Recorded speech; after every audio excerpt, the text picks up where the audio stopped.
காட்டு புஷ்பங்கள் எப்படி வளருகிறது என்று நீங்கள் கவனித்து பாருங்கள்.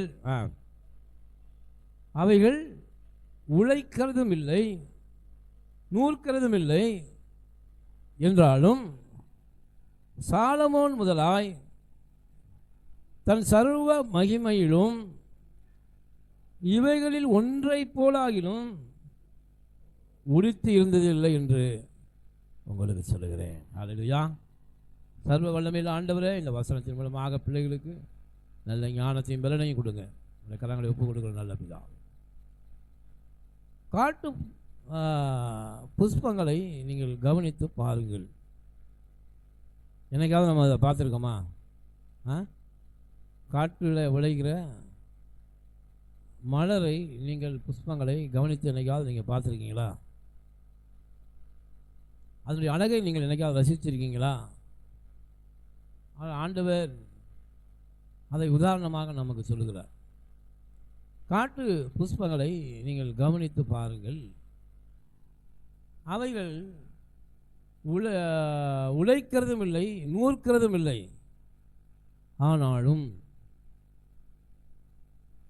சாலமோன் முதலாய் தன் சர்வ மகிமையிலும் மகிமையான காலங்களில் இந்த ஒரு சிறு புஷ்பத்தின் அழகை போல, அந்த டிசைனை போல, அந்த வர்ணத்தை போல உலகத்திலேயே பணக்கார ராஜா இதுவரைக்கும் சாலமோனை போல ஒரு மனிதன், ஒரு ராஜா தோன்றுவதும் இல்லை, இனி பிறக்கப்படுறதும் இல்லை. One and only the king of Solomon. அவர் ஒருத்தர் தான் ஐஸ்வர்யமான ராஜா. அவருக்கு பின்னாடி யாருமே அதே போல் வரலை.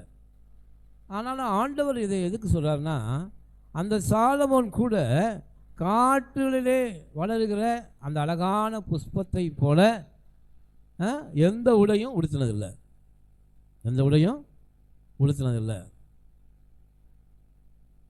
ரெண்டாவது ஆண்டவர் சொல்கிறாரு, இந்த காட்டு புஷ்பங்கள் இது தன்னைத்தானே உருவாக்கி கொள்வதில்லை, தான் வளரும்படி அவர் உழைக்கிறதும் இல்லை, அந்த டிசைனை போடுவதற்காக அவர் எந்த நூற்பதும் இல்லை. ஆனாலும் அதற்கு அவ்வளவு அழகான டிசைன், அவ்வளோ வர்ணத்தை யார் கொடுக்கறது? யார் கொடுக்கறது? கஷ்டம் யார் கொடுக்கறது? புஷ்பங்க, காட்டு புஷ்பத்துக்கு யார் கொடுக்குறா? சொல்லுங்க, யார் கொடுக்குறா? காட்டில் இருக்கிற புஷ்பங்களின் அழகுக்கு யார் காரணம்? புரியல உங்களுக்கு? வார்த்தையே புரியல உங்களுக்கு, அதான் சொல்லியிருப்பீங்க. தேவன். சொல்லுங்க, தேவன் அதுக்கு கொடுக்குறார். காட்டு புஷ்பங்களின், அதாவது ஆண்டவர் சொல்றாரு, ஒரு நாளிலே மலர்ந்து உதிர்ந்து போகிற அந்த அழகான அந்த புல்லுக்கு, அந்த மலருக்கு ஆண்டவர் இவ்வளவு அழகான டிசைனை கொடுத்துருந்தா உங்களுக்கும் எனக்கும் அவர் எவ்வளவு அழகான வாழ்க்கையை அவர் கொடுப்பார். ஹல்லேலூயா. எவ்வளவு அதிகமாய் ஆசீர்வதிப்பார் பாருங்க. ஆண்டவர் இங்கே ரெண்டு விதமான காரியங்களை சொல்கிறார். ஒன்று, சாலமோன் தன் ராஜாவாக இருந்து ஐஸ்வர்யங்களை சம்பாதித்தான். அவன் பெரிய பணக்கார ராஜாவாக மாறினான். தன் மூளையின் பலத்தினாலே அவன் பெரிய கோடீஸ்வரனாக இருந்தான். ஆனால் தேவனாலே தெரிந்து கொள்ளப்பட்ட ஒரு காட்டுக்குள்ளே இருக்கிற ஒரு புஷ்பம், ஒரு பூ, அந்த செடி, அதை யாரும் விதைக்கலை, அதை யாரும் பராமரிக்கலை, அதற்கு யாரும் தண்ணி ஊற்றலை. ஆனாலும் அவ்வளவு அழகாக வளருகிறது. காரணம் என்ன தெரியுமா? கர்த்தருடைய பிள்ளைகள் யாரும் அவங்களுக்கு உதவி செய்ய வேண்டிய அவசியம் இல்லை. கர்த்தர் ஒருவரே அவர்களுக்கு உதவி செய்வார். ஹல்லேலூயா. கர்த்தர் ஒருவரே அவர்களுக்கு உதவி செய்வார். கர்த்தராலே அவர்கள் வளருவார்கள். கர்த்தர் அவர்களுக்கு ஞானத்தை கொடுப்பார், பலத்தை கொடுப்பார். காட்டுக்குள்ளே இருக்கிற புஷ்பம் தேவனாலே வளர்க்கப்படுகிறது. தேவன் அதற்கு அழகான வடிவத்தை கொடுக்கிறார். அதே போல தான் ஆண்டவர் ஏன் அதை கவனித்து பாரு அப்படி சொல்கிறார்னா, அதை யாரும் பராமரிக்கலை, யாரும் எதுவுமே செய்யலை, ஆனாலும் அழகாக வளர்ந்து நிற்கிறது. ஏனென்றால் அது கர்த்தரை சார்ந்து வாழ்கிறது. ஹல்லேலூயா. இன்றைக்கும் நம்முடைய வாழ்க்கையிலே நாம் எந்த ஒரு மனிதரையோ எந்த ஒரு காரியத்தையோ சார்ந்து வாழும்போது நம்முடைய வாழ்க்கை குறுகி விடுகிறது, நம்முடைய ஆசீர்வாதம் குறுகி விடுகிறது. யாரை நம்பியும் நாம் வாழும்போது கர்த்தர் நம்முடைய வாழ்க்கை ஆசீர்வாதம் குறுகி விடுகிறது. ஆனால் கர்த்தரை நம்பி வாழுகிறவன், ஹல்லேலூயா, அவருடைய வாழ்க்கை அந்த காட்டு புஷ்பத்தை போல செழிப்பாக இருக்கிறது. ஏனென்றால் கர்த்தரே அதற்கு நீர் பாய்ச்சுகிறார், கர்த்தரே நம்மை ஆசீர்வதிக்கிறார், நம்முடைய தேவைகளை கர்த்தரே சந்திக்கிறார். அதனால் ஆண்டவரால் வளர்க்கப்படுகிற பிள்ளைகளாகிய நமக்கு ஒப்பானவர்கள் சாலமோன் ராஜா கூட நமக்கு ஒப்பானவங்க இல்லை என்று கர்த்தர் சொல்றார். ஹல்லேலூயா. அதை தான் நம்ம புரிஞ்சுக்கணும். இவர்கள் கர்த்தரால் ஆசீர்வாதம் பெற்ற சந்ததி. அதனால தான் காட்டு புஷ்பத்தை கவனித்து பாருங்க, அவங்களை ஆண்டவர் ஆசீர்வதிக்கிறார், தேவன் அவர்களுக்கு நீர் பாய்ச்சுகிறார், எல்லாவற்றையும் தேவனே ப்ரொவைட் பண்ணுறாரு. அதனால் அவர்கள் செழிப்பாய் வளருவார்கள். ஹல்லேலூயா. கர்த்தரை நம்புகிறவனோ செழிப்பான். கர்த்தரை தேடுகிறவர்களுக்கோ ஒரு நன்மை என்ன செய்யாது, குறைபடாது. அதனால தான் நம்முடைய நம்பிக்கை எப்போவுமே ஆண்டவர் மேலே நமக்கு இருக்கணும். எந்த ஒரு மனிதனுடைய உதவி நமக்கு குறிகிறதாக தான் இருக்கும், அளவோடு தான் இருக்கும். ஆனால் கர்த்தர் நம்மை ஆசிர்வதிக்க ஆரம்பித்தா இடங்கொள்ளாமல் போக மட்டும் நம்மை தேவன் ஆசிர்வதிக்க வல்லமையுள்ளவர். ஹல்லேலூயா. இடங்கொள்ளாமல் போக மட்டும் கர்த்தர் நம்மை ஆசிர்வதிப்பார், கர்த்தர் நம்மை பலப்படுத்துவார். காரணம் என்னன்னா, நாம் தேவனால் தெரிந்து கொள்ளப்பட்ட ஜனங்களாக இருக்கிறோம். ஹல்லேலூயா. நம்மெல்லாம் யாரு? தேவனாலே தெரிந்து கொள்ளப்பட்ட நீதிமான்கள். போன வாரம் நம்ம பார்த்தோம். நாம் தேவனால் தெரிந்து கொள்ளப்பட்டவர்கள், நாம் தேவனாலே வளர்கிறோம், கர்த்தர் நம்மை வளர்த்து கொண்டிருக்கிறார். அதனால நாம் எந்த இடத்துல இருந்தாலும் அந்த இடத்துல கர்த்தர் நம்மை உயர்த்த வல்லமை இல்லவர். ஹல்லேலூயா. நீங்கள் காட்டு புஷ்பத்தை கவனித்து ஏன் பார்க்க சொல்கிறாருன்னா, அது இருக்கிற இடம் எப்படிப்பட்ட இடமா இருக்கு? பாறைகள் நிறைந்த இடமா இருக்கு, முள்ளுள்ள இடமா இருக்கு, அடிக்கடி யாராவது மிருகங்கள் நடந்து போகிற இடமா இருக்கு. இப்படிப்பட்ட ஒரு காடு அது எதற்கு அடையாளமாக இருக்குது? இந்த உலகத்துக்கு அடையாளமாக இருக்குது. இந்த காடு என்னது? இந்த உலகத்துக்குள்ளே கர்த்தர் அந்த புஷ்பத்தை அழகாக விளைவிப்பது போல ஆண்டவர் சொல்றாரு, இந்த உலகத்தில் இருக்கிற உன்னை மாத்திரம், என்னை நம்புகிற உன்னை மாத்திரம் நான் அழகாக வளர செய்வேன். ஹல்லேலூயா. மற்றவர்களை காட்டிலும் உனக்கு நான் அதிகமான ஆசீர்வாதத்தை கொடுப்பேன். உனக்கு ஒப்பானவர்கள் ஒருவருமே இருக்க முடியாது. சாலமோன் கூட உன்னுடைய ஆசீர்வாதத்துக்கு ஒப்பானவன் இல்லை என்று கர்த்தர் சொல்றாரு. ஹல்லேலூயா. ஆனால் அன்பு தேவனுடைய பிள்ளைகளே, நாம் எந்த இடத்துல இருக்கிறோம் என்பது முக்கியமல்ல, கர்த்தர் நம்மை எப்படி உயர்த்துகிறார் என்பதான முக்கியம். ஹல்லேலூயா. ஆமென்.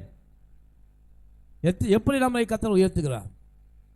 ஏனென்றால் நாம் எல்லாம் தேவனால் பிறந்தவர்கள். தேவனால் பிறப்பதெல்லாம் உலகத்தில் என்ன செய்யும்? ஜெயிக்கும். இந்த உலகத்தை ஓவர் கம் பண்ணணும். இந்த உலகம் எப்படி நம்மை கீழே இழுக்கும், எப்படி புவியீர்ப்பு சக்தியானது ஒரு கல்லை மேலே தூக்கி போட்டால் எப்படி கீழே இழுக்குது, இது ஒரு விதி, இது ஒரு லா. இந்த உலகம் அப்படிப்பட்டதான். இந்த உலகத்தில் எவனும் அடுத்தவர்களை முன்னேற விடாமல் தடுப்புதான் அநேகருக்கு வேலையாக இருக்குது. இந்த உலகம் நம்ம இழுக்கும், கீழே நம்மை பற்றி பேசும், நம்மை பற்றி இழுக்கும். ஆனால் ஆண்டவர் என்ன சொன்னார்? அவருடைய கரத்தை நம்முடைய கரத்தை அவர் பிடித்து நம்மை மேலே தூக்கி விடுகிறார். ஹல்லேலூயா. நம்ம என்ன செய்கிறாரு? அந்த காட்டுகளுக்கு மத்தியிலே அந்த அழகான புஷ்பத்தை வளர செய்கிற தேவன் நாம் இருக்கிற இந்த சூழ்நிலைகள் மத்தியிலே நம்மை செழிப்பாக மாற்ற வல்லமை இல்லவர். ஹல்லேலூயா. அதை நம்ம புரிஞ்சுக்கணும். ஏனென்றால் நான் இருக்கிற இந்த சூழ்நிலைகளில் நான் வளரவில்லை, இந்த சூழ்நிலைகள் என்னை வளர்க்கவில்லை, என் பிரச்சனைகள் மூலமாக நான் வளரவில்லை, என் விரோதிகள் மூலமாக நான் வளரவில்லை. நான் யார் மூலமாக வளர்கிறேன்? என் தேவன் மூலமாக நான் வளர்கிறேன். ஹல்லேலூயா. நமக்கு எப்பவுமே நம்மை போஷிக்கிறவர் கர்த்தர். புரிஞ்சுக்கணும். நம்முடைய வாழ்க்கையில் நம்மை போஷிக்கிறவர். அநேகர் நம்மளை சொல்லுவாங்க, எனக்கு அந்த சோர்ஸ் இல்லை, எனக்கு உதவி செய்ய ஆள் இல்லை, இல்லைன்னா நான் பெரிய ஆளாக வந்திருப்பேன், எனக்கு படிப்பறிவு இல்லை, எனக்கு வசதிகள் இல்லை, வாய்ப்புகள் இல்லை, அதனால் என்னால் உயர முடியலை என்று சொல்லுகிறவர்களுக்கு கர்த்தர் சொல்றாரு, காட்டு புஷ்பத்தை கவனித்து பாருங்கள். அல்லேலூயா. காட்டு புஷ்பத்தை கவனித்து பாருங்கள். அது வளருகிற எப்படிப்பட்ட இடம் பாருங்க. அந்த காட்டு புஷ்பம் அங்கே வளருதுன்னா அந்த விதையை ஏதோ ஒரு பறவை அந்த பழத்தை ஏதோ ஒரு விதையை எடுத்துக்கொண்டாந்து அது போட்டிருக்கு. அது விழுந்த இடம் இப்படிப்பட்ட இடமாக இன்னும் முக்கியம் இல்லை. ஆனால் அந்த ஒரு மலரை தேவன் வளர செய்தார்னா அதுக்கு என்ன அர்த்தம் புரிஞ்சுக்கிட்டீங்கன்னா, அது தேவனாலே தெரிந்து கொள்ளப்பட்ட செடியாக இருக்கிறது. ஹல்லேலூயா. நீங்கள் தேவனால் தெரிந்து கொள்ளப்பட்ட ஜனமாக இருந்தால் எந்த சூழ்நிலையிலும் கர்த்தர் உங்களை உயர்த்த வல்லமை இல்லவர். ஹல்லேலூயா. அதை மறந்துடாதீங்க. நம்மை போஷிக்கிறவர் யாரு? கர்த்தர். நம்ம சொந்தக்காரங்க நம்ம போஷிச்சு நம்ம பெரிய ஆளாக வர வேண்டிய அவசியம் இல்லை. யாரும் நமக்கு கொடுத்து நம்ம உயர வேண்டிய அவசியம் இல்லை. யாரும் நம்ம உயர்த்த வேண்டிய அவசியம் இல்லை. ஏனென்றால் என்னை போஷிக்கிறவர் யாரு? கர்த்தர். அவரே என்னை உயர்த்த வல்லமை இல்லவர். அதனால தான் எப்பொழுதும் அவருடைய கரத்தை நோக்கி பார்த்து கொண்டே இருக்கணும். ஹல்லேலூயா. கர்த்தருடைய பிள்ளைகள் எப்படி இருக்கணும்? அவருடைய கரத்தை நோக்கி பார்த்து கொண்டே இருக்கணும். கர்த்தாவே, எனக்கு ஒத்தாசை வரும் பர்வதங்களுக்கு நேராக நான் என் கண்களை ஏறெடுப்பேன். வானத்தையும் பூமியை உண்டாக்கின சர்வ வல்லமையுள்ளவரே, நீர் என்னை ஆசீர்வதியும். ஹல்லேலூயா. ஆண்டவர்கிட்ட என்ன கேட்கணும்? ஆண்டவரே, நீர் என்னை ஆசீர்வதியும், நீர் என்னை ஆசீர்வதியும். ஆபிரகாமை பார்த்து அந்த சோதோம் குமாரா ராஜா சொன்னான், ஐயா, நீ நல்லா சண்டை போட்டு எங்கள் ஆட்களையெல்லாம் பொருட்களையெல்லாம் திருப்பி கொண்டு வந்துட்ட. என்னுடைய ஆடு மாடுகள் எல்லாவற்றையும் கொள்ளையடித்து போன எல்லா கைகளில் இருந்து நீ பறித்து கொண்டு வந்து விட்டாய். நீ பெரிய வீரன் தான், நல்லவன் தான்.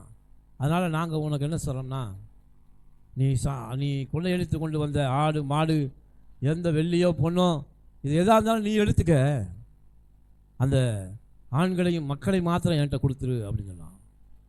அப்போ ஆபிரகாம் சொன்னான், நான் மீட்டு கொண்டு வந்த இந்த கொள்ளையில் இருந்து ஒரு சின்ன சரடு கூட, ஒரு சின்ன சரடுனா என்னது, ஒரு சின்ன நூல் கூட நான் எடுத்துக்கொள்ள மாட்டேன். ஏன்னா பிற்காலத்தில் ஆபிரகாமை இந்த சோதோம் குமாரா ராஜாக்கள் இந்த பொக்கிஷத்தை கொடுத்து இவனை பெரிய ஆளாக உயர்த்தினார்கள் என்று உலகம் என்னை சொல்லும். என்னை உயர்த்தினது யாரு? என்னை அழைச்சது யாரு? கர்த்தர். என்னை பேர் சொல்லி அழைத்தவர் யாரு? கர்த்தர். ஆபிரகாம் என்று தேவன் அழைத்தவர். நான் காண்பிக்கிற தேசத்துக்கு நீ போ, நான் காண்பிக்கிற தேசத்துக்கு நீ போ என்று சொன்னவர் யாரு? கர்த்தர். எனக்கு குழந்தையை கொடுத்தவர், எனக்கு சகலவற்றிலும் என்னை ஆசீர்வதித்தவர், பொண்ணு வெள்ளியுடைய சீமானாய் மாற்றினவர் யாரு? கர்த்தர். அதனால் நீ கொடுக்கிற பொருள்களினாலே நான் ஆசீர்வதிக்கப்பட்டேன் என்று ஒருவரும் சொல்லக்கூடாது. அதனால் நான் என் தேவனால் ஆசீர்வதிக்கப்பட்டவன். ஹல்லேலூயா. அதனால் நாம் இன்றைக்கி என்ன முடிவு எடுக்கணும்? ஆண்டவரே, யார் இன்றைக்கி இதுவரைக்கும் நம்ம அநேக சமயங்களை அங்கலாய்த்து கொண்டு இருப்போம். அவங்க எனக்கு உதவி பண்ணல, இவங்க எனக்கு உதவி பண்ணல, அவங்க எனக்கு ஒத்தாசையாக இல்லை, இவங்க எனக்கு ஒத்தாசையாக இல்லை, அவர்கள் என்னுடைய முன்னேற்றத்துக்கு தடையாக இருந்தார்கள் என்று அங்கலாய்த்து கொண்டு இருந்த ஆண்டவர் சிலர் இன்றைக்கி உன்னை பரிபூர்ணமாக உயர்த்துகிற கர்த்தர் நானே. ஹல்லேலூயா. உன்னை பரிபூர்ணமாக உயர்த்துகிற கர்த்தர் நானே. நானே உன்னை உயர்த்த வல்லமை இல்லவர். நானே. ஹல்லேலூயா.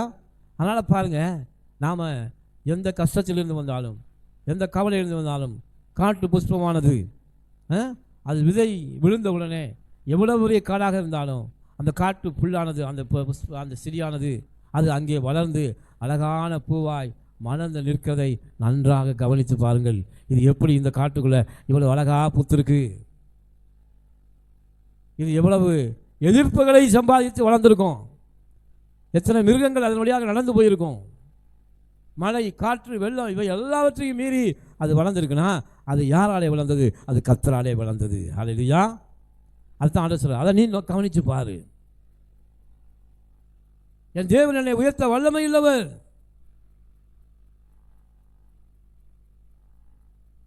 அவரே என்னை உயர்த்த வல்லமை இல்லவர். அதனால தான் நம்முடைய நம்பிக்கை எப்போதும் அவர் மேலே இருக்கணும். யாரையும் உலகத்தில் நாம் நம்ப வேண்டிய அவசியம் இல்லை. என் தேவனே என்னை உயர்த்தினார் என்று நாம் சாட்சி சொல்ல வேண்டும். நான் ஆண்டவர் சொல்றாரு, என் மகிமையை நான் வேறு ஒருவருக்கு கொடேன். வாழ்க்கையில் சாட்சி சொல்லும்போது சொல்லணும், என் கர்த்தர் என்னை உயர்த்தினார், என் தேவன் எனக்கு இந்த காரியத்தில் உதவி செய்தார். அப்போ தேவனுக்கு மகிமையாக இருக்கும். எப்படி இருக்கும்? என் தேவனுக்கு அது மகிமையாக இருக்கும். அதைத்தான் நாம் கர்த்தருக்கு கொடுக்கணும். ஏனென்றால் நாம் செய்கிற சகல காரியங்களிலும் கர்த்தர் தான் நமக்கு உதவி செய்து உயர்த்தி இருக்கிறார். அவரே நமக்கு முன்பாக போனவர், அவரே நம்முடைய காரியங்களை வாய்க்க செய்தவர், அவரே நம்மை பலப்படுத்தினவர், நாம் செய்கிற வேலைக்கு ஜீவனை கொடுத்தவர், பலனை கொடுத்தவர், ஞானத்தை கொடுத்தவர். அதனால தான் அந்த உலகத்தில் அவர் ஒருவர் மாத்திரமே. ஹல்லேலூயா. ஆண்டவர் உங்களை தாயின் கற்பத்தில் உங்களை பேர் சொல்லி அழைக்கிறார். பேர் ரொம்ப முக்கியம். ஆபிரகாம் என்று இருந்தவனை அநேக ஜாதிகளுக்கு தகப்பன் என்று சொல்லத்தக்க வகையிலே ஆபிரகாம் என்று அழைத்தார். இப்போ ஆண்டவர் உங்கள் பேரை தெரிஞ்சு வச்சிருக்காரு. ஹல்லேலூயா. எத்தனை பேர் விசுவாசிக்கிறீங்க? உங்கள் பேரை ஆண்டவர் என்ன செஞ்சிருக்காரு? தெரிஞ்சு வச்சிருக்காரு. என்னால் பேர் ரொம்ப முக்கியம்.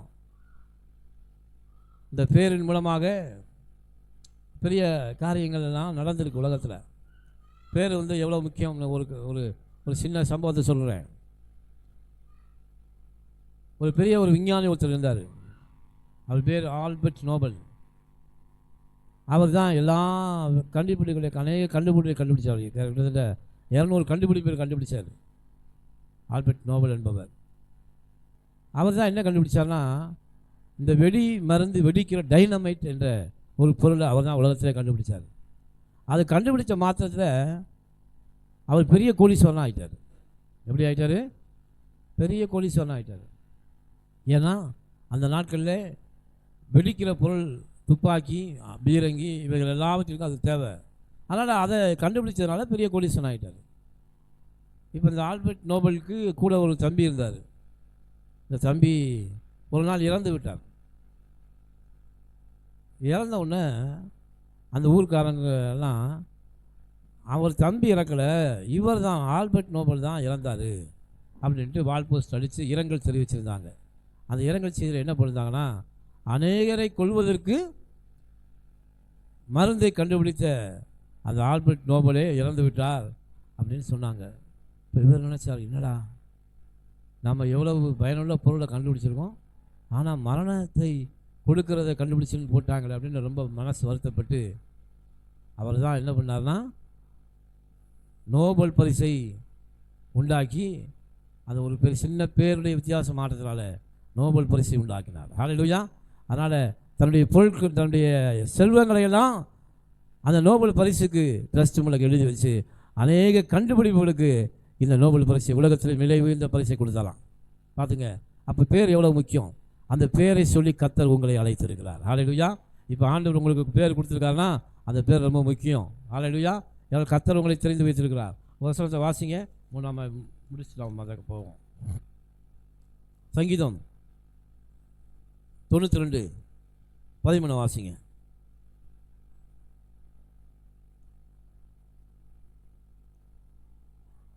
கர்த்தருடைய ஆலயத்திலே நாட்டப்பட்டவர்கள் எங்கள் தேவனுடைய பிரகாரங்களில் செழித்திருப்பார்கள். அல்லேலூயா. கர்த்தருடைய ஆலயத்திலே நாட்டப்பட்டவர்கள். பாருங்கள், இந்த காட்டு புஷ்பத்தை பாருங்கள்.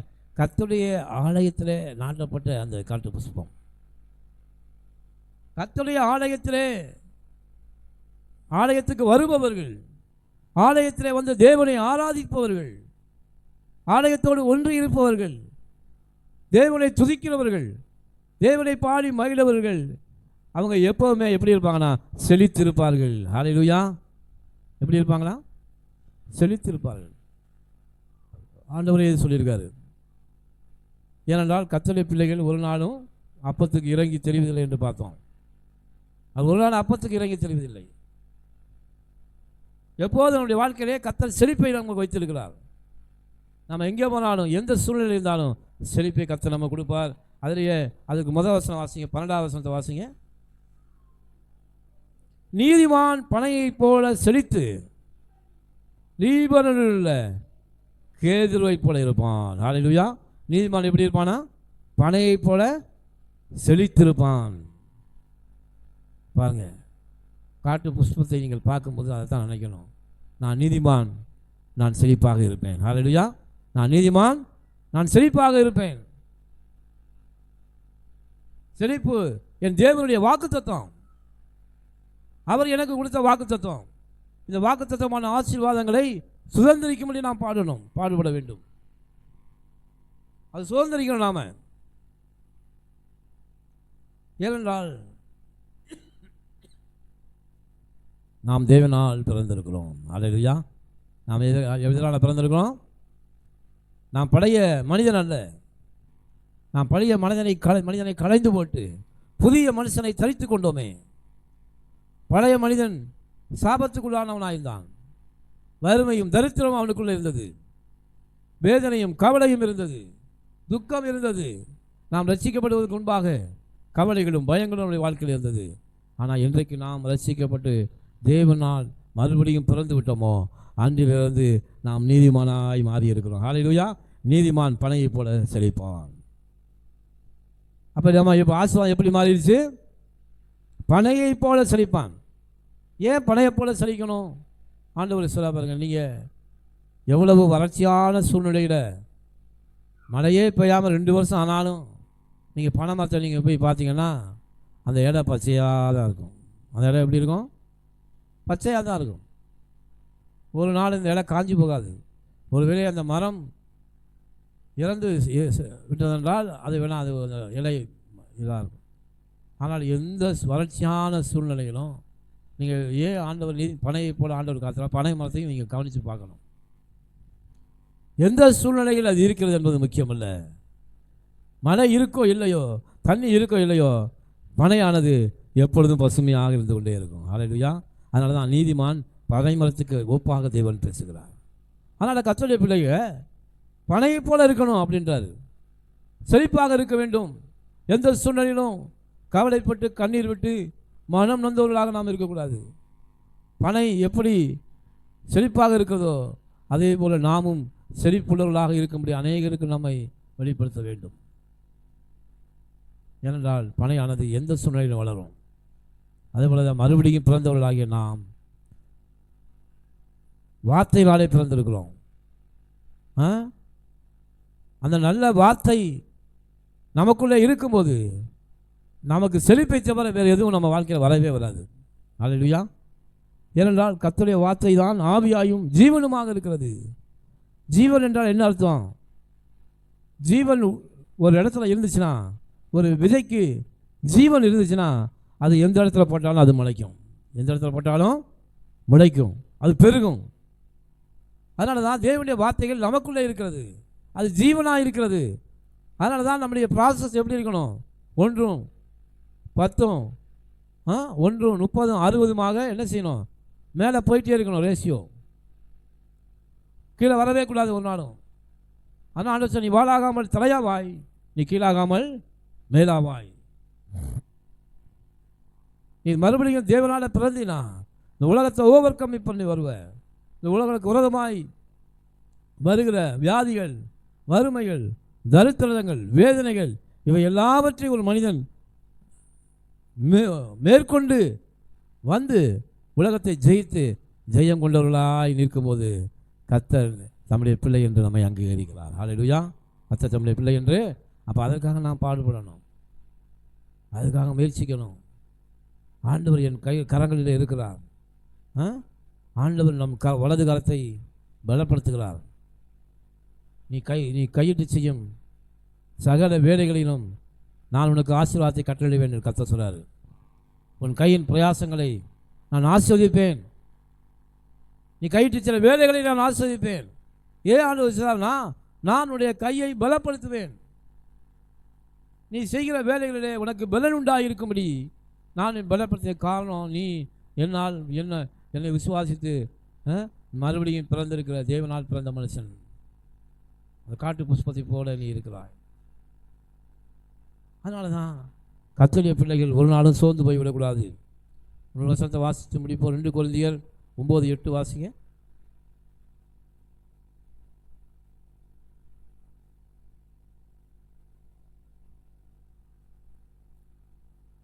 2 கொரிந்தியர் 9:8. மேலும் நீங்கள் எல்லாவற்றிலும் எப்போதும் சம்பூர்ணமுடையவர்களாயும் சகலவித நற்கிரியைகளிலும் பெருகுவர்களாக இருக்கும்படி தேவன் உங்களிடத்தில் சகலவித கிருபையையும் பெருக செய்ய வல்லவராக இருக்கிறாரே. ஹல்லேலூயா. தேவனுடைய மனதில் இருக்க விருப்பம் பார்த்தீங்களா? என்ன விருப்பம்? நீங்கள் சகலவற்றிலும் சம்பூர்ணமுள்ளவர்களாக இருக்கும்படி கர்த்தர் விரும்புகிறார். நீங்கள் சம்பூர்ணமாக இருக்கீங்களா?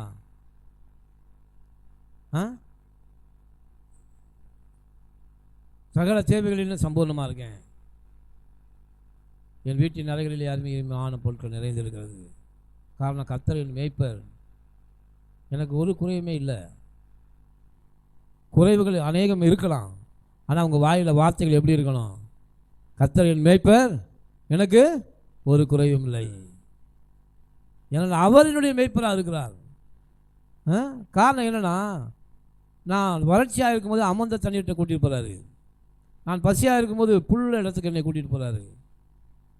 நான் எங்கேயும் நானாக போய் தேடுங்கிற அவசியம் இல்லை. ஏனென்றால் அவரே என்னை அழைத்து சொல்கிறார், அவரே என்னை போஷிக்கிறார். அதுபோல தான் கர்த்தர். இப்போ நாம் பாடல் படித்தோம், நான் வறண்டிடும் அறிகுறி தோன்றும் முன் வாய்க்காலாய் வருபவரே. ஹல்லேலூயா. பாட்டுக்கார எப்படி எழுதியிருக்கான்? நான் வறண்டிடும் அறிகுறி, எனக்கு ஒரு வறட்சி வரப்போகுதுன்னு அறிகுறியாக தெரியும் போது, அறிகுறி உண்டாவதற்கு முன்பாகவே ஆண்டவர் எனக்கு வாய்க்காலிலே ஏராளமான தண்ணீரை அனுப்புகிற வல்லமையுள்ள தேவன். ஹல்லேலூயா. நான் அவன் நீர்க்கால்களின் ஓரமாய் நடப்பட்டு தன் காலத்திலே தன் கனியை தேர்ந்து இலையுதிராக இருக்கிற மரத்தை போல் இருப்பான். ஹல்லேலூயா. ஏன்னா கர்த்தருடைய பிள்ளைகளுக்கு இதெல்லாம் தேவனுடைய வாக்கு தத்துவம். இதெல்லாம் சுதந்திரிக்கணும், இதை புரிஞ்சுக்கணும். ஆண்டவர் உன்னை நீ பாவி என்று உன்னை குற்றம் கண்டுபிடிச்சு உன்னை வறுமையில் வருத்தெடுத்து உன்னை நோகடிக்கிறதுக்காக தேவன் உன்னை தெரிந்து கொள்ளவில்லை. ஆண்டவர் சொன்ன உன்னை நான் ஆசீர்வதிக்கவே ஆசீர்வதித்து நான் உன்னை பெருக பண்ணுவேன். ஆபிரகாமை அழைத்த தேவன் ஆண்டவர் சொன்னார், நான் காண்பிக்கிற தேசத்துக்கு போ, நான் உன்னை பெரிய ஜாதியாக்கி உன் பேரை நான் பெருமைப்படுத்துவேன். ஹல்லேலூயா. இப்போ கர்த்தருடைய நோக்கத்தையெல்லாம் நாம் புரிஞ்சுக்கணும். ஏன் ஆண்டவர் அழைத்தார்? என் பேரை பெருமைப்படுத்துவதற்காக, என்னை பொண்ணு வெள்ளிமுடைய சீமானாய் மாற்றுவதற்காக. நான் ஆசிரியக்கப்பட்ட சந்ததியாக அநேகர் என்னை கண்டு நான் ஆசிரியக்கப்பட்ட சந்ததி என்று அறிந்து கொள்ளும்படி நான் மாற வேண்டும். நம்முடைய எண்ணமும் செயல்களும் ஒன்றாக இருக்கணும். எப்போது நம்ம உள்ளத்தில் தனியாத ஒரு தாகம் இருந்து கொண்டே இருக்கணும். நான் என் கர்த்தருக்கு சாட்சியாக இருக்க வேண்டும். நீ உலகத்தில் யூதர்கள் என்ற அவர்கள் நீங்கள் எடுத்து பார்த்தீங்கன்னா சரியான உழைப்பாளிகள். அவர்கள் தேவனுடைய வாக்குத்தத்தம் அவங்களுக்கு இருக்குது. அவங்க எங்கே இருந்தாலும் ப்ராஸ்பரிட்டியாக இருப்பாங்க. எந்த தேசத்தில் போய் அவர்கள் இருந்தாலும் கர்த்தர் அவர்களுக்கு ஞானத்தை கொடுத்துருக்காரு. உயர்ந்த ஸ்தானத்தில் தான் இருப்பாங்க. அவங்க ஒரு நாள் தாழ்ந்த வேலையை செய்யவும் மாட்டாங்க. ஒரு தேசத்துக்கு போனாங்கன்னா ஃபைனான்ஸ், வட்டிக்கு பணம் கொடுக்கறது தான் அவங்க வேலை. அநேகருக்கு கடன் கொடுக்கறது. நீயும் அநேக ஜாதிகளுக்கு கடன் கொடுப்பாய். எங்கே போனாலும் தனியாக ஒரு இடத்தை அமைச்சுக்குவாங்க, தனித்திருப்பார்கள், பணக்காரமாக இருப்பாங்க. இதனால தான் உலக மக்கள்லாம் யூதர்களை பார்த்து பொறாமப்படுவாங்க. அதனால் இங்கேருந்து வந்தான், இங்கே இவ்வளவு பெரிய பணக்காரன் ஆகிட்டான். உலகத்தில் பேங்க்லாம் இன்றைக்கி வந்திருக்குன்னா இன்றைக்கி சென்ட்ரல் பேங்க், இந்தியன் பேங்க்லாம் யார் ஆரம்பித்தது? யூதர்கள் ஆரம்பித்தது தான்.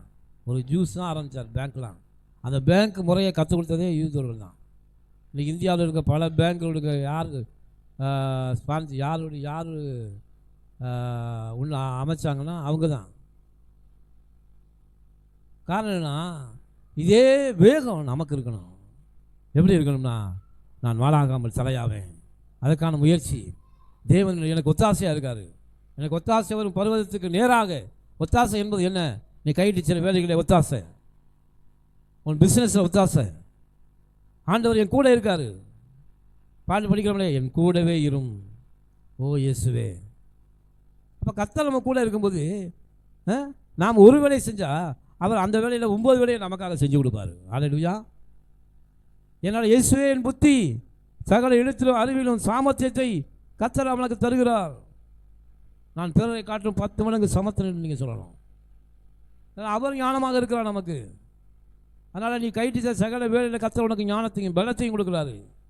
அதான் வசனம் இருக்குது, ஐஸ்வர்யத்தை சம்பாதிக்கிறான ஞானத்தையும் பலத்தையும் நான் உனக்கு தருவேன். அதனால் நமக்கு நல்லா பலன் இருக்கும்போது ஆண்டவரை ஜெபம் பண்ணி, ஆண்டவரே நான் என்னுடைய முன்னேற்றத்திற்கு நான் என்ன செய்ய வேண்டுமோ அதை செய்ய எனக்கு ஞானத்தை கொடுங்க. நான் எப்படியாவது இதை ஓவர் கம் பண்ணி வரணும். ஏனென்றால் தேவனால் பிறப்பதால் உலகத்தை ஜெயிக்கணும்னா நான் நன்றாக உழைத்து தேவனுக்கு முன்பாக நான் பெரிய பணக்காரனாக வரணும்.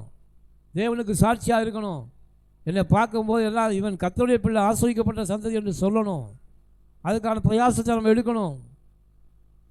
கர்த்தர் நம்ம ஆசிரிப்பார். ஆனால் அவர் உயர்த்துவார் என்று சும்மா கலையில் கையை கட்டிட்டு உட்காரக்கூடாது. ஆண்டவர் எனக்கு ஒத்தாசையாக இருக்கிறார். என் கூட வேலை செய்யறதுக்கு யாருமே இல்லைன்னு இல்லை, அவர் எனக்காக வேலை செய்ய வருவார். யாக்கோபு சொல்கிறான், எத்தனையோ நாட்கள் நான் தூங்காமல் நான் அந்த ஆடுகளை பாதுகாத்தேன். ஆனால் நான் பாதுகாக்கலை, கர்த்தர் பாதுகாத்தார். அல்லேலூயா. கர்த்தர் பாதுகாத்தார். இப்படி உங்கள் வேலைகளில் ஆண்டவர் ஒத்தாசை இருப்பார். அதனால் ஆண்டவர் கொடுத்த இந்த நல்ல நாட்களிலே தேவனுக்காக உழைப்போம். தேவனுடைய நாமத்தின் மகிமைக்காக நான் பெரிய ஆளாக வரணும் விரும்பணும் நீங்கள். என்றால் உங்கள் விருப்பத்தை கர்த்தர் நிறைவேற்ற வல்லமை இல்லவர். அல்லேலூயா. அதனால் ஆண்டவர் சொல்றாரு, காட்டு புஷ்பத்தை கவனித்து பாருங்கள். அவங்க உழைக்கிறது நூற்கும் இல்லை, ஆனாலும் சாலமன் கூட அந்த டிசைனை உடுத்தினதில்லை. ஏனென்றால் நாம் அநேக சாலமன் போன்ற பெரிய பணக்காரர்களை பார்த்து, பெரிய மில்லியனர்ஸை பார்த்து, ஐயோ இவங்க இப்படி இருக்காங்களே, இவங்க இப்படி இருக்காங்களேன்னு நீங்கள் பொறாமைப்படவோ கவலைப்படவோ கூடாது. ஆண்டவர் நீங்கள் காட்டு புஷ்பத்தில் காட்டுக்குள்ளே இருந்தாலும் தேவன் உங்களுக்கு கொடுத்துருக்கிற அந்த மகிமை, அல்லேலூயா, அந்த நீதிமான் என்ற பட்டம், அது உலகத்தில் இருக்கிற எல்லா பொக்கிஷங்களை காட்டிலும் அது உயர்ந்தது. அது இம்மையிலும் மறுமையிலும் வேலை செய்யும். ஏனால் நாம் தேவனால் தெரிந்து கொள்ளப்பட்டவர்கள். ஆமென். ஆனால் உலகத்தை ஜெயிக்கணும். நீங்கள் நிச்சயமாக உலகத்தை ஜெயிப்பீர்கள்.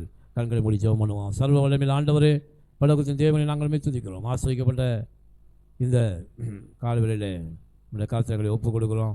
ஆண்டவர் தொடர்ந்து ஆண்டவர் இந்த கம்யூனிட்டி சர்வீஸில் கர்த்தர்கள் நடத்துவீராக. ஆண்டவர் எங்களுக்கு கூட இருந்து நடத்தும்படி ஜெபிக்கிறோம். கரங்களை ஒப்புக்